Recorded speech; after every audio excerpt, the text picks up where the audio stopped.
કાનુડો પરીક્ષા વગર દર્શન આપી દે તો એને લાંછન ના લાગી જાય? જય શ્રી કૃષ્ણ. વહેલી સવારે નીકળી ગયા કુંભલગઢ થી હલ્દી ઘાટી જવા. મેં પહેરી છે સાડી કોઝ આઈ બિલીવ કે આપણી સંસ્કૃતિ આપણે જ સાચવવી પડશે. આજનો શૃંગાર તો કાનોડાને ગાજ હતો. હલ્દી ઘાટીના મ્યુઝિયમમાં મહારાણા પ્રતાપનો આખો ઇતિહાસ જાણવા મળ્યો ને ચેતકની વીરતાના પ્રસંગો પણ. મ્યુઝિયમ થી ઉપર એક સ્ટેચ્યુ બનાવવામાં આવ્યું છે મહારાણા પ્રતાપનું અને ચેતકનું. નજારો ખૂબ સુંદર હતો એટલે ફોટોસ તો પાડવા જ પડે ને. ઓલમોસ્ટ 1:30 થઈ ગયો હતો અને પાણીપુરી દેખાઈ જાય એટલે પૂછવાનું જ નહીં, ખાઈ જ લેવાની. ત્યાંથી જવાનું હતું નાથદ્વારા, પણ દર્શન તો બંધ હતા એટલે અમે શોપિંગ કરવાનું શરૂ કર્યું. બાંધણી, લહેરિયા, દુપટ્ટા, એમ થાય કે બધું જ લઈ લઈએ. જોતજોતામાં 3:45 થઈ ગયા એટલે દર્શન કરવાની લાઈનમાં ઉભા રહી ગયા. જેવો મારો વારો આવવાનો હતો ત્યાં દર્શન બંધ થઈ ગયા. આઈ વોઝ લાઈક, ક્યાં ભગવાનજી, આવું જ કેમ કરો તમે? દર્શન કર્યા વગર તો હું નહીં જ જઈ શકું.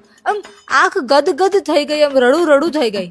ત્યાં તો ખુલ્યા દર્શન. જે હાશકારો અનુભવાયો ને, આંખોમાંથી આંસુડાની ધાર. માગવાનું તો કઈ હતું જ નહીં, બસ ધ્યાન રાખજે અમારું એટલું જ જોઈતું હતું. બહાર આવીને પાછી થોડી શોપિંગ કરી અને ફેમસ વસ્તુઓ ટ્રાય કરી. નેક્સ્ટ સ્ટોપ હતો સ્ટેચ્યુ ઓફ બિલી. 400 રૂપિયાની ટિકિટ લઈને અમે છેક ઉપર સુધી ગયા. આખું નાથ દ્વારા ચમકતું દેખાતું હતું ને 35 મિનિટનો લેઝર શો મનુષ્યની ઉત્પત્તિના બધા સવાલોના જવાબ આપી દેશે. બહાર નીકળ્યા ત્યાં તો 9:15 થઈ ગયા અને અહીંયાથી ઉદયપુર લગભગ 1 કલાકનો રસ્તો હતો. હોટેલ ઓલરેડી બુક્ડ હતી. હોટેલ પહોંચ્યા અને બેગ મૂક્યા ત્યાં તો 10:30. હજુ તો ખાવાનું બાકી. બહાર નીકળ્યા પણ બધું જ બંધ હતું. ઓટો પકડીને સ્ટેશન રોડ ગયા. ત્યાં એક રેસ્ટોરન્ટ મળ્યું ને એણે પેટનો ખાડો પૂર્યો. નેક્સ્ટ ડે વહેલી સવારે એક કોલેબ શૂટ કરવાનું હતું પણ ગણગોર ઘાટનું દ્રશ્ય